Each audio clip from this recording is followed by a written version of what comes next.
Hello, and welcome to Connecting Tucson with Jamie Overturf, broadcasting from Tucson Business RadioX, situated in Stewart Title corporate offices off of Broadway. Connecting Tucson is all about connecting our community, local businesses, and organizations to help our community grow and thrive. Today we are talking to Grace Stocksdale, the owner and founder of More Than a Bed, and Raechel Larsen, the marketing director for More Than a Bed and owner of Modern Bay Designs. Grace was born and raised in Ohio, but moved to Tucson in 1962 through 1969, where she attended the UofA, majoring in education. She didn't stay with us long, though. She moved to New York City, graduating to work for the British Airways and Wall Street recruiting. But she did end up returning to Tucson in 2007, where she became aware of the foster care crises while heading up a group of volunteers at her church, thus beginning her journey with More Than a Bed. And our second guest, Raechel Larsen, is the marketing director for More Than a Bed, but she is also the owner and founder of Modern Bay Designs. Raechel was born and raised in South California and moved to Flagstaff to attend NAU. She volunteered at that time at the local animal shelter, and later when she moved to Tucson, she became a foster coordinator at the Humane Society of Southern Arizona. After a car accident which left her unable to do her current job at the Humane Society, she did start her own business called Modern Bay Designs, and that's where she in turn met Grace for More Than a Bed. I am so excited to have you guys both here and talk about More Than a Bed and this awesome group and business that I found just this year. I can't believe it took me so long to find you guys, but thank you both for being on. I really appreciate it. Thank you. Thank you, Jamie. So I'm just going to start off and let our listeners get to know a little bit more about you. So Grace, I'm going to start off with you. Tell me about yourself and what really prompted you to start More Than a Bed. Well, as you had stated, when I was at my church, we had a group of volunteers that went out and helped various organizations and various congregants. We were asked by two Splash House parents, which is Splash House is Gap Ministries group home. Okay. To help them with interior painting. So while we were doing that, at the end of the day, in walked the Splash parents, and with them, following them, were 10 children. Wow. 2 in their arms, and the other 8 were under the age of 7. And not knowing, I really wasn't aware. I knew that there was foster care, but I did not have that interaction, that one-on-one. Mm-hmm. I saw these children, and I couldn't believe that these children were in foster care. These children are babies. Anyway, so I said to myself, there's something very wrong with this. So in turn, I started talking to foster parents that were in my church, also some DCS workers and other foster parents, to find out what the status was. And again, I repeated to myself, there's something very wrong with this. So we decided, myself and 2 other foster parents decided to see what we can do to help the situation. And that's where More Than a Bed was conceived. That is wonderful. The foster system itself, I think when you started at the time, is it still kind of the same system and how it's run back then as it is now? Are we still seeing some of those same? Unfortunately, the answer is yes. And again, I'm not saying poo-poo on DCS. They do the best they can, but there's more that we as a nation can do. It takes a village. It does to take care of these children. Yes, and we're going to get into that specifically about what More Than a Bed does, but I do want to go ahead and introduce Raechel. Raechel, why don't you tell us what you do specifically for More Than a Bed? Yeah, so for More Than a Bed, I am the marketing director. I handle the website as well as the social media accounts. And we make sure that everybody is well educated on the donations that are getting brought in, or donations or specific things that we need that month. So that way our donors as well as our families are well educated. I think it's kind of ironic that you went from fostering animals to foster kids. You kind of stayed in the foster kinship role. I did, and we still two-leggeds. And we still foster animals as well. So it's kind of funny. People are always like, "What kind of foster do you have now?" Exactly what Grace said: 2-legged or 4-legged. I was like 2 and 4. So I didn't go far. You didn't go far. You stayed within the realm. When I was looking at that and I was reading your bio, I thought that was really kind of unique. And I'm like, she really likes that type of work. I So do. excellent. So that's actually my perfect segue to the foster. What is More Than a Bed? What is it all about, and how does it help the Tucson community? And both of you can feel free to jump in and bounce off each other, because I know you are both passionate about this subject. I can tell. But Grace, I'm going to start with you. And Rachel can fill in here also as a foster parent. What we decided to do was we want to provide all the essentials to the foster families, adoptive families, so that they don't get into a financial bind in providing beds and cribs and clothes and shoes and toys, diapers once a month. And they can pay more attention to the children. The children need a great deal of attention because they were removed and the trauma is there.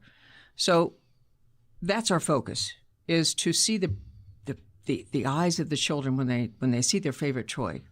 A quick story. Go right ahead. Right, I love so you see me. just- You can't see me. I'm sorry. I'm smiling, but go ahead. Just a quick story. We had probably about 2 years ago, we had a little girl walk in, and she picked out a brand new dolly in a box because it's new. Sorry. And she's never had a dolly in a box. She would not take the dolly out of the box. That was her thing. She just carried that thing around and around. It's precious. It's wonderful. It's satisfying to see the smiles, knowing the backgrounds and the trauma that these children have gone through in their short little lives, to give them a smile and a glint in their eyes. Oh, that's so precious. And then helping the parents as well, so that they don't have to go out and spend $200-$300 on a bed. Do you know it takes up to about $800 for one child just to prepare to take care of that child? Really? So we provide them with new twin beds, predominantly new cribs, toddler beds. What am I missing? Clothes new and used. Anything Car that seats? Car seats, yes. Car Bikes. seats. Bikes. Bikes. When we have a wonderful group called Plug Wheels for Kids that provides us with refurbished bikes. It's wonderful. These kids would never have that opportunity to get that. So forgive my ignorance. Well, my father actually went through the foster system, so that is something I'm kind of familiar with, but I myself never did. Doesn't DCS help pay to get some of these items for the families? I like it shouldn't. I mean, there's probably a lot of other people that are out there that are thinking the same thing, that if you get a foster child that you would have some type of subsidy and be able to get that. So how does that work? Like, is that not the way that it happens? Well, yes and no. Okay. How's that? I love it. All right. I love it. So if the child is placed with a family member, which is called kinship, they're paid about 65 cents a day for this child, Wow. unless they get licensed. If they then pursue getting licensed from a foster care licensing agency, which there are 16, I think, now in Tucson, then that increases to about $600 a month per child. Okay. And that, in fact, is something that helps the family. For instance, if grandma and grandpa have lived by themselves and they're in a 2-bedroom apartment, and this is true, these are true stories, they receive 4 to 5 of their grandchildren or great-grandchildren. Oh my. They have to find a bigger place. Now, normally, great-grandma and grandpa can't do that. So we push, get licensed. Get licensed. This will help you take care of the children. So the children have an opportunity in life. And that's really the key. Give them a shot. Right now, they don't have one. So did that answer the question? That did answer the question. Okay. So what I heard from you is they really don't provide them items. It's more of a monetary value. Correct. So you help provide and subsidize by giving them or helping with the items, not the actual monetary value. Correct. Correct? And there are other organizations throughout Tucson and Phoenix that can help them with other things. Okay. So Excellent. And on the foster side of that as well, that reimbursement that comes in, it doesn't come in with like when you get placed with that child. It takes 35 days for it to process. So you get placed with a child and they literally drop this kid off at your door with, sometimes it's a trash bag, sometimes it's like literally a diaper. I've gotten hand a kid with like a diaper and a pack of wipes. And I was like, thank you so much. And they just drop them off and like, that's all they have. So they don't have anything they don't get to take anything from where they came from. They're just. It depends how fast they leave. Okay. Or if they went with the police officer. It really just depends on how quick they got pulled. If they got the opportunity to go home and grab some stuff. I usually get the younger kids and we get like a binky and maybe a favorite blanket. But other than that, that's like, we're lucky. If we get that, we're really lucky. That's so enlightening. You don't know the situations that these children are coming from, and then to be handed, a child and trying to help them and provide for them. I understand DCS is doing a lot, and that's what makes your business and More Than a Bed just so phenomenal and how you're helping everybody. So, thank you. So that actually, because you do provide items, what items are common that foster families do need for let's say the first 30 to 45 days are probably the roughest for a foster family, I would assume. Maybe not. Sometimes it's easier. We get the honeymoon phase. Oh, so they're really, really sweet for the first like 3.5 weeks. And you're like, this is so nice. You either get some of those kids or they're coming down off of some sort of drug. And so that's really rough. But generally like the first 3 weeks they're so sweet and everybody's all nice. And then like the 4th week, you're like, here we are. This is reality. This is reality. I think more my question was you the first 30 to 45 days in procuring the items for that child is probably the roughest. If they're, especially if it's a family member, like you said, like a grandma or grandpa that probably doesn't have prepared for it. Well, any foster licensed person, family, has to have a bed for the child before they're placed. Okay. That's not the case necessarily with kinship. Okay. So when they finally find out about us, and sometimes it's not immediate, they know now instead of 2 children sleeping on the couch or on the floor, or in some cases, a 3 or 4 year old child is sleeping with auntie and her boyfriend, which is not okay. Mm-hmm. So then they come in and they get whatever type of bed that they need for that child or children. So that is first, then clothing, Mm-hmm. And of course toys because we want them to smile. Right. Shoes we offer. We have we have new and gently used shoes. We have somebody there that at the warehouse that cleans the shoes that come in as hand. Donations. Yes, by hand. We don't throw them in the washing machine. They get cleaned by hand. So, and if that's not the case, Mm-hmm. if we can't, then we have 4 or 5 other ministries that we also provide things that we have too much of or that just are not up to par to what I want the children to have. And that is, I want nice to give to them. They shouldn't look tattered or torn. Correct. Or look like a hand-me-down. No stained. Yeah. Exactly. So you're looking and you said you work with other ministries to maybe give in excess. Yes. How many ministries do you work with around Tucson? Well, as excess goes, we have a couple of different organizations that work with homeless, refugees. I can't remember the rest of them. One of the schools for one of their clothing banks.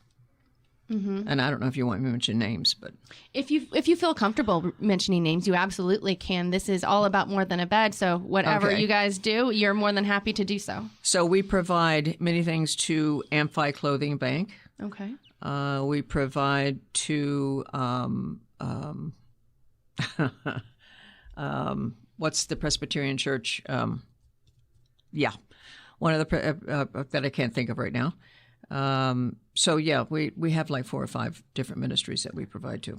Wonderful. And let's just say, can they come to you if you're not working with them, do they have the ability to possibly come to you and say, hey, this is what we're looking for, keep your eye out?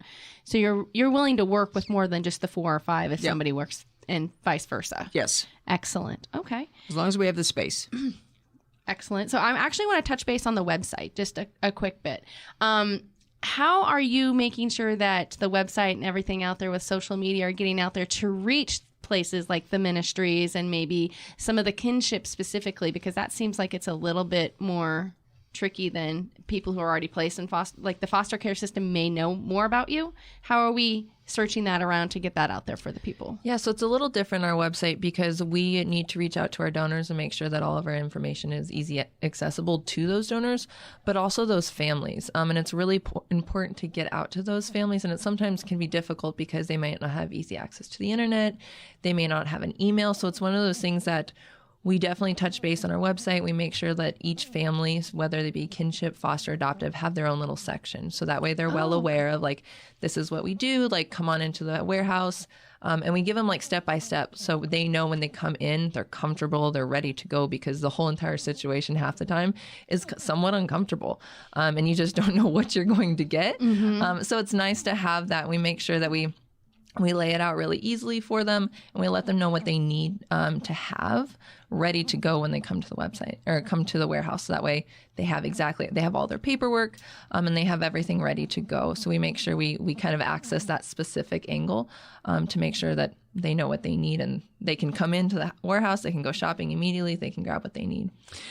Documentation is important. So whether you're kinship or foster family or adoptive, everybody has documentation, and you cannot access the warehouse or our private Facebook page without that documentation showing who you are and what you're doing. Yeah. Okay, that makes better sense now. So you have to, that way you make sure you're really helping the people in the kinship, foster, and adoptive situations. I learned that the first 2 years because I didn't ask for it. First 2 years. So. Well, now you do, and that's great. So that actually walks me to my next question. What, let's just say, that situation happens where grandma and grandpa get, their grandchild or what next? How does that process look from start to finish, from when they say, I need some help, to, let's say they find you and they say, I need some assistance. How does that process look from them getting everything that they need, coming to the warehouse and following up? Can you walk me through that? Sure. So more than likely, we'll either be contacted by them directly or through an organization like Arizona Children's Association, ASCA, or another organization. And the grandmother or the kinship family, we try to make them feel very welcome. First of all, I say congratulations. Every time. Every time. Yes. Congratulations. Your life will change. But we're here to help you as much as we possibly can. We then ask them, do they have documentation? And this documentation can either be through DCS, which is a notice to provider. It can be through the courts, which is a temporary guardianship paper. It can be even as minimal as a power of attorney. And that's usually in cases where bio mom, bio dad, or both are incarcerated. And there's no, that the only thing they can do is drop the children off to grandma, grandpa, please take care of them, but you must allow them through a POA to say, you have the power of attorney for my children, until which time. Right. So that's normally what happens in kinship. If any of the children are removed by DCS, they will always be provided with a notice to provider. Okay.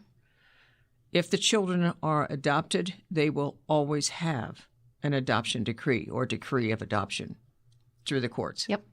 And everything is dated and documented, and that's it. I don't want a birth certificate. I want the decree. You want the decree showing that they're having to take care. So I said, once they have that and they've contacted you, how do they get access to the warehouse? Do they have to make appointments? Come on in. Yeah. Well, during COVID and for the next couple of weeks, you go on our website and you schedule an appointment to shop, either on Tuesday or Friday, unfortunately, and one Saturday a month for the working parents. Soon, June 15th, is when we are opening up to normal hours, which will be no appointments. And also, P.S., during the time of COVID, we couldn't allow the children to come in for various reasons. And we lost a lot of volunteers. So now, as of June 15th, we will open the doors again, and we'll be there from Tuesday, Thursday, and Friday for shopping. And we'll start out with one Saturday a month. Excellent. So for that working parent. And during that time, you can shop and drop off donations as well, Yeah. which is something new. And the kids will be allowed. Yeah. Children will be allowed We'll be in. back. Yay. Yeah. That's the key. It's the best part. So, yeah, and I remember when I went to your warehouse, there's this one section that all the kids run to because they know right where the toys are. Toys. They know the toy aisle. And selfishly, I get my bumps, I get my hugs, I get my, Yes. from the children. Yes. And that's really what it's all about. So what are some items that you commonly need there at More Than a Bed that people, if they're looking to help out, can provide you? Honestly, Jamie, anything that your children use, these children need. So it's always new diapers, new shoes. Anything new is wonderful. Any school supplies, those one notebook, one subject notebooks. It's been a long time since I've been in school. So shoes, clothes, gently used clothes, preferably, toys. And we'd like to have all the pieces there. That'd be nice. Yeah, it would be. Let's see, what else can I think of? If you want to go out and buy diapers, terrific. We go through diapers like crazy. Do you take gift cards to like Walmart or Target Yes. or anything like that? Absolutely. What about gift cards to restaurants or anything where possibly you would? When we have, when we put on an event, that's when we'd like to ask for the gift cards. We have, once a year, we didn't have it last year, but it's called Parents' Night Out. Ooh. So we go over to St. Andrews, or we have St. Andrews, and take over the entire church, both levels. We take care of about 140 kids. Wow. And the parents, then we give them a gift card, go out to dinner. Go do something for the next 4 or 5 hours. That is phenomenal. Yeah. I didn't know you did that. See, Yeah. I learned something here Yeah. today. Even though I've done a lot of research, I did not know Takes that. about 100 volunteers Wow. to pull that off. So you not only need items, you need people to donate time. Yeah. Okay. All right. Well, let me ask you this. I know when I was searching it, I didn't know what More Than a Bed was. And I was like, okay, what's More Than a Bed? And I had a couple How'd you find us, Jamie? Oh, I Googled. I have certain areas that I have my passion points. First off is going to be the first responders, because a lot of my family's with first responders and Understood. military, Yep. and then adoptive and foster, because of the story that I shared with you Yep. earlier. So those are kind of where I search to see where maybe I can help in the community, because that's what I love to do. I try to get out there and help and get the word out, spread any way that I can, post it on my business, talk to my business clients about it. I just love it. So anytime I can get a hold of like a business like More Than a Bed, I will do what I can to help you guys get what you need And we and thank get the you. word out there. So that's what I love to do. I did have a couple of misconceptions until I started actually looking at what it is you do. So do you ever get anybody maybe have some common misconceptions that you can share about what More Than a Bed was thought, but it's not really? Do you have anybody coming to you that, oh, I thought you guys did X and it really wasn't? So the one big difference I think that we have between the other agencies here in Tucson as well as Phoenix is we also help adoptive families. Most places only do kinship and foster. So then that's one big one, because usually what happens is you foster, you adopt, and then you keep going. You don't really stop. Right. So that's really nice for me as like just a parent, as a foster parent, a parent itself to be able to bring in like my soon adoptive child and be able to shop for him, but then also shop for the other fosters and the other placements that I have. So that way everybody's included. So there's not one kid that gets left out. And that's super important for us to make sure that You may not be fostered anymore, but you went through that process, you experienced that, and it's kind of like a little badge of honor. And it's something that like we make sure that all those kids, doesn't matter who you are, what you've been through, regardless, like you are a child and you can come in and you can grab a toy, even if it's bio. Like we don't want to leave any of the kids out, and that's super important to make sure that everybody feels welcomed. Everybody's been through some difficulty within the last 24 hours, usually when they first come in.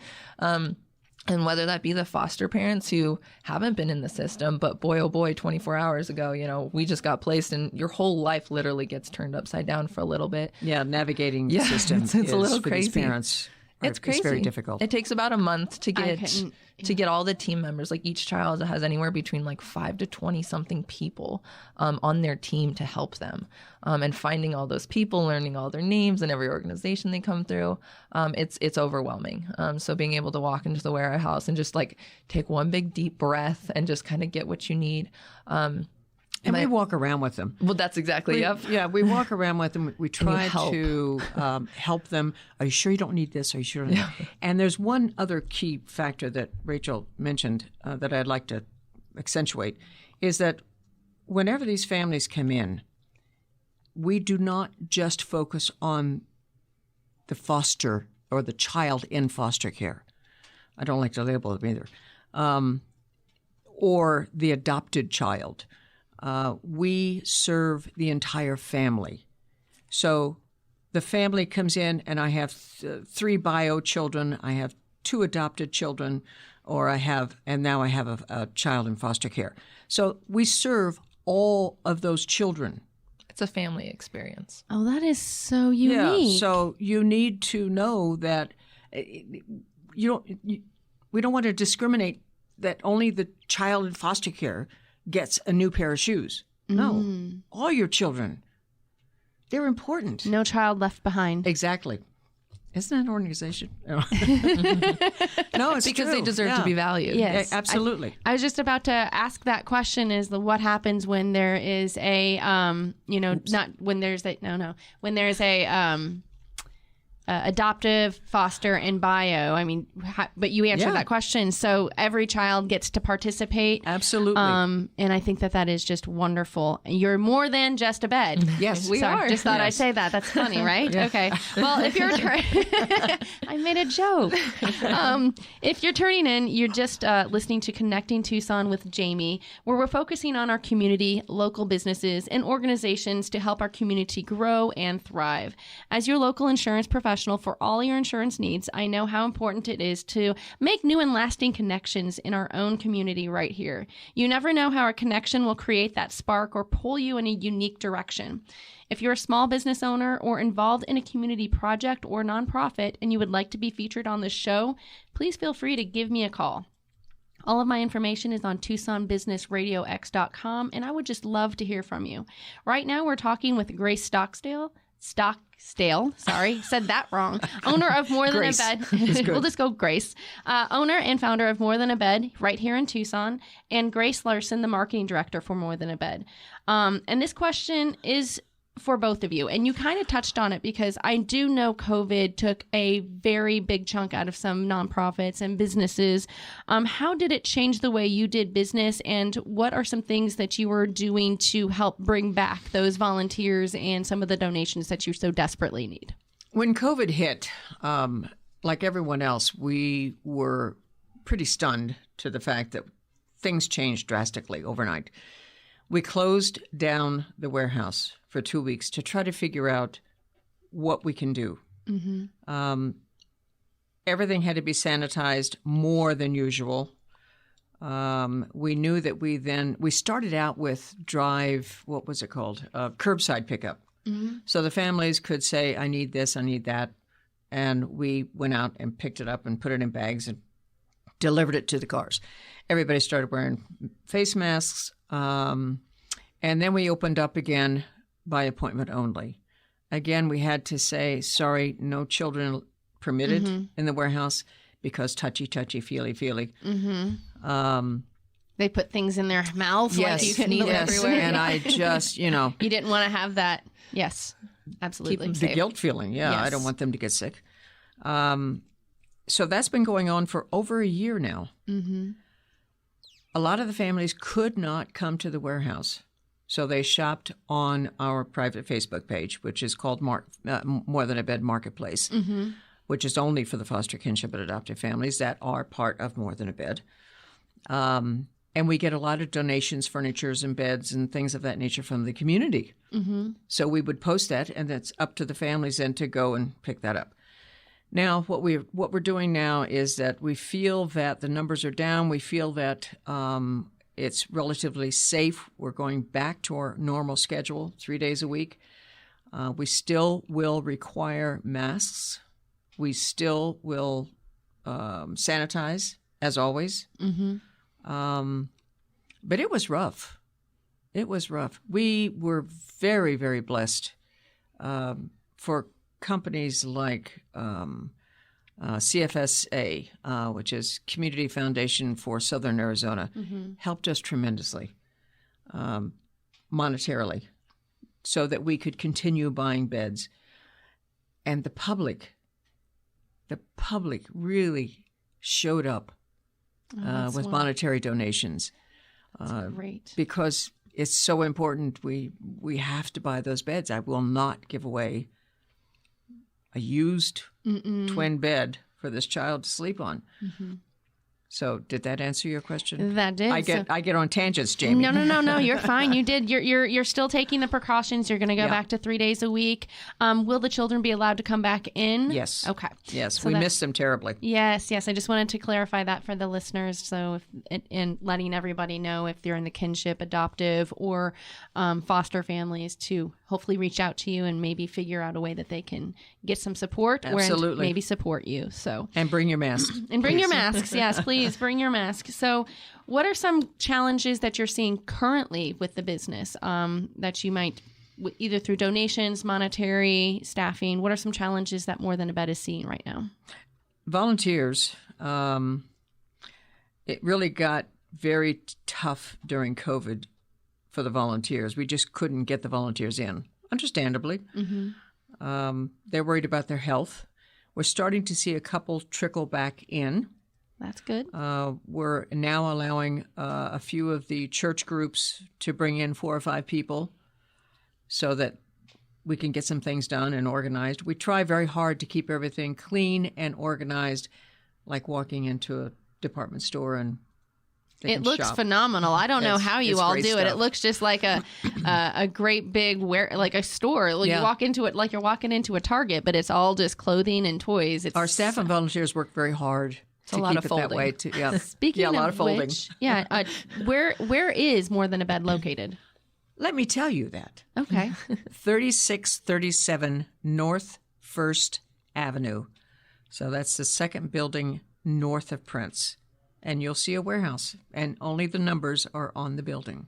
No name. And that's good. For various reasons. Yes. So absolutely. So that way they know where to find you. We even have people coming in and say, is this a garage sale? No. No, it is not. And actually, that leads me to my next point. You provide all of these items for the kinship, adoptive, and foster at no cost. Correct. To the families. Thank you. You're welcome.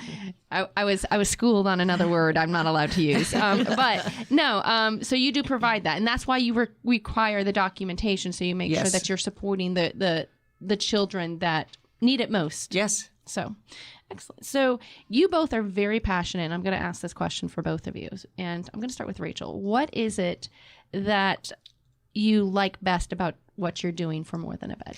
So that's an easy one.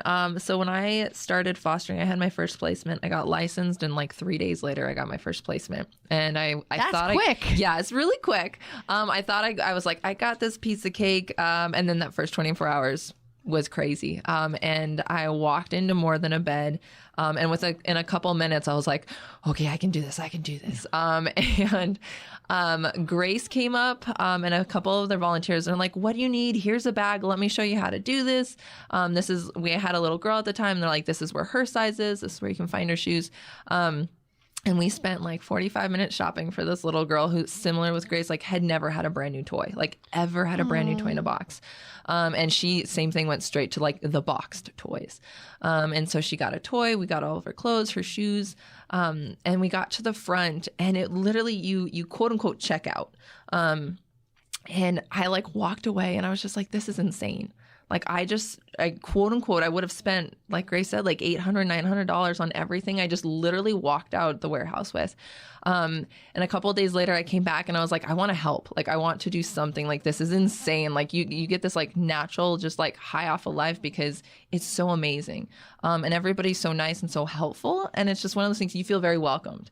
And it makes it truly feel like they make it feel like it is something to be proud of. And sometimes people don't take it that way. And you kind of get that, oh, you foster, or oh, you take kids that aren't yours. And it's difficult to hear that. Yeah, it's a little difficult to hear that. But when you walk into the warehouse, you feel normal. Like everybody, like you're like in your place, in your zone. And all the kids are super happy. With your family. You're with your family. Yeah, you're with your family. And all the kids, they understand what you've been through. So, if your kid's misbehaving or has this weird twitch, it's totally normal. And everybody looks around and you're like, yep, okay. Yeah, we know what that is. We're like, whew, okay, thanks. So working with More Than a Bed, that was something like right off the bat, that feeling that I got just leaving, I was like, okay, like what can I do? How can I help? And at the time I had just started my business. And Grace was like, yeah, we could use some help with this and this and this. I was like, let's do it. Like, let's do this. And I think we started like a couple of days later. Yeah. It was quick. Yeah. It all moved really fast. I was doing this myself, which is all not by pretty. herself. I'm so you're probably like here take it all, take it all. It's true.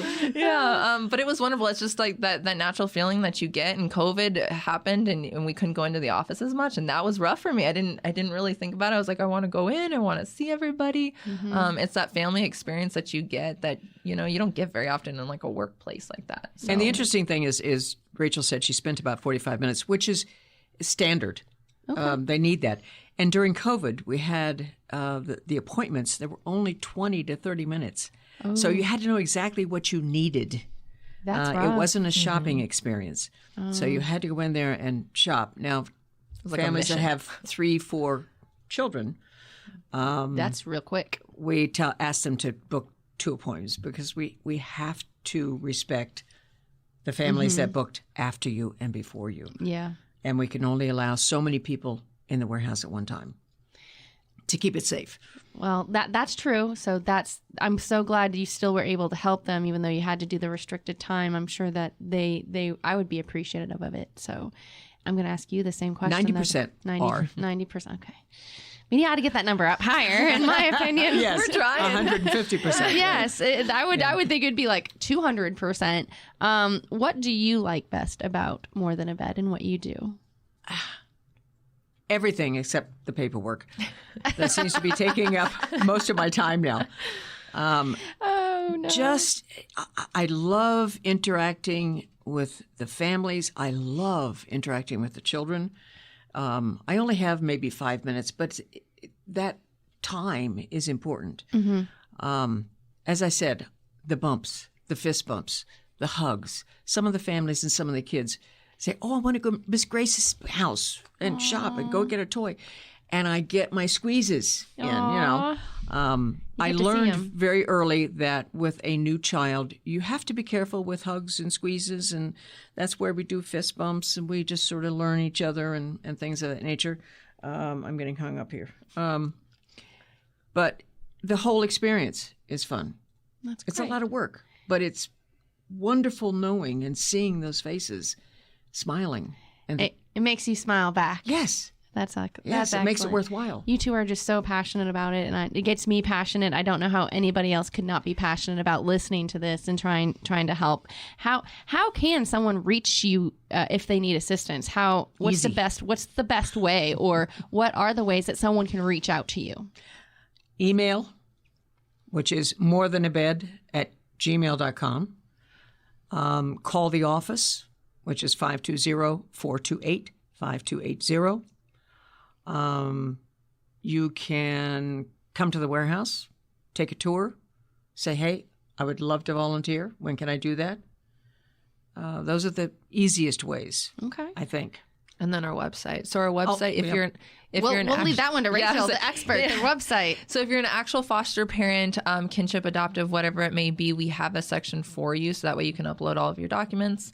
So that way we can get them ahead of time, and it actually quickens the process and streamlines it. But you can also find us on the website. Same with donors. We have a separate section for the donors. I was going to say, what about volunteers and donors? Can they go to the website as well? Exactly. Yeah. So donors, we have a separate section. Just depends on how they want to donate. And we have a lot of options for them to donate, whether it be monetarily, whether they have things that they, physical things that they'd like to donate. And then for volunteers as well. So we have a separate section for volunteers. We have a couple options that volunteers can do. Obviously, COVID has kind of shortened that list a little bit, but it's coming back out. So there's definitely opportunities for volunteers, whether they want to be in the warehouse or doing other things for us and helping us with other options. Excellent. And if I can just add on to that, ever since the beginning, I have said everybody can do something. Mm-hmm. And that can be either volunteering, that can be donating, either tangible items or financial. Your time. Everybody can, your time. Or even playing golf. Yeah. or playing in the golf tournament. Yeah. Everybody can do something. The idea is to find your something. That passion for whatever it is there. Just find it. There should be no one that is not getting involved in something. Exactly. And you actually just touched on it. You do a couple of fundraising events through, one of them is golf. What are some of the fundraising events that you do? Honestly, that's the only fundraising event that we have. The rest of it, there are two events that we have is a Christmas experience for the children, and that's in December, of course. And then the Parents' Night Out, which we call P&O. Where we take care of about 145 kids, and we send mom and dad out on a date night. Aw, they've got to appreciate that, I would think, especially if you're fostering or adopting. Absolutely. I've had some guy said it's the best sleep I've had in years, and another one said we shopped by ourselves. It's a big rare. deal. It's a big deal. Yeah, my son is 18 finally, and it's like, but it's still like always shopping. It's going to be transition. It is going to be a because he's going into the Marines on the 6th. Ooh. So it's going to be empty nest syndrome, I guess, for a while. Yeah. So we're going to figure out how that's going to work. We'll see how that is, but he's doing good. Now, what does... Hold on one second. What does the future hold for More Than a Bed, either 1 or 2 years down the road? That's a tough question. Something that we have been talking about for months and months. I want to, More Than a Bed wants to expand. We need to expand. Okay. So we're looking around us to see if there's any availability or any property around us. We have to get larger. I want to involve more of the teens. We have a collaboration now going on with 4 or 5 other organizations that are focused on teens. When the kids age out, it's like getting out of jail. See ya. Here's $25. Take care. Man. And that hurts my heart. So we need to. We're trying to collaborate with other organizations so that these teens that are in things like AYAP, which is Arizona Young Adult Program, or other ones are TILP or YODO or other organizations that focus on teens, that they can come to us, and when they have the ability to maybe share an apartment or whatever, we can provide them a bed. They can come in and shop for clothes. If they need to go on, an interview, they can get some decent khakis and a nice shirt, maybe a jacket, something to make them feel special and whole and valued, not just kicked to the curb. Oh, wow. So it's, that's in the near future. We're planning that now to expand that area. And of course, then I have other ideas for the future as well. I need lots of property. I cannot wait to Lots see. of kids, lots of property. Yeah, I cannot wait to see where you're going and how you're going to make that happen. But If I live long enough, yeah. you're going to live until well into your hundreds. I can already. You have to. Anyways, so I just wanted to. What are you specifically looking for? Buildings, property, land, or All of the above? All of the above. So if we All of the above. Yeah. Okay. I don't know if you know the history of this, and not too many people do, but the building that we're in, because of a radio program similar to this 4 years ago, we were in 9 storage units, working out of 9 storage units on Wow. INA and I-10. We had to pull out everything every day. Heard us and heard me say, I need a 10,000 square foot building just so that we have a place for the families to come and shop. Anonymous donor donated us the land and built the building for us. It was $5,000. He said, "Would you accept $5,000?" I said, "No, of course I would." right. And that's where we are currently. So, anybody out there that has any property, please give me a shout. Absolutely. And of course, donation would be Very good, very right? good. Yeah. Excellent. Well, that is pretty much our show for right now. Is there anything either of you would like to discuss that maybe we haven't touched upon during this podcast? We could go on for hours, Jamie. We can. I love talking about the subject, but I just want to make sure that we're not missing some major detail, like you've got an event coming up that you need or to get plugged, or so that's kind of what I'm doing. Come in and see what we do. And that's really the key. No one really understands what we do unless you see it and experience it. Come in anytime. We'll give you a tour. Unfortunately, I'm not open every day, 9 to 5. But check out our website.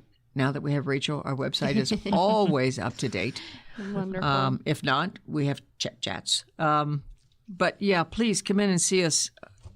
And if you can help us, terrific. And it makes a life difference coming in, especially after June 15th, because you actually get to see those children and those parents and them actually interacting. And it's a completely different feeling that you get after June 15th. Yep. When the kids are in and they're just bouncing around, they're full of life. That experience that you get. Me as a marketer, I can write it as much as I can. I can take as many photos as I can, but that feeling that you get from those kids just being so excited to get clothes that actually fit them, or that are new, or that just aren't tattered, that's something that it's just, you have to be there to experience. Excellent. And what days are you open again? Tuesday, as of June 15th. As of June 15th. It's a magic number. Tuesday, Thursday, Friday, 8:30 to 12:30. And the third Saturday of the month for the moment. Okay. Excellent. And the same time. At the same time, 8:30 to 12:30. Excellent. All right. Come on and give us a shout. We will. I will definitely probably come back again. So Good. I loved seeing all of the things that I was amazed on a lot of all the moving things. parts. A lot. I was like, how do you all do this and keep it organized? It looks like it was phenomenal. I highly recommend it. You guys have it in running order, organized. You have a routine, everything's set, and it's clean, and it's sanitized, and it's wonderful. So, Thank you. Again, thank you. I'm just so happy I found you both, and I'm excited to see what the future brings between our collaborations moving forward. Hopefully you'll still let me. Well, that Of course. is right. That's all we have for Connecting with Tucson with Jamie Overturf and Farmers Insurance here at the Stewart Title Studios. If you like the show, let us know. Click like, share. You can connect with More Than a Bed by calling 520-428-5280 or go to the TucsonBusinessRadioX.com. Click on our podcast, and all of the information will be there to their social media links as well as their websites. Connecting Tucson with Jamie and their email addresses are also there. I just wanted to let you know that too. As always, don't be afraid to step out of your comfort zone and make that new connection. You never know where it might lead, and the possibilities are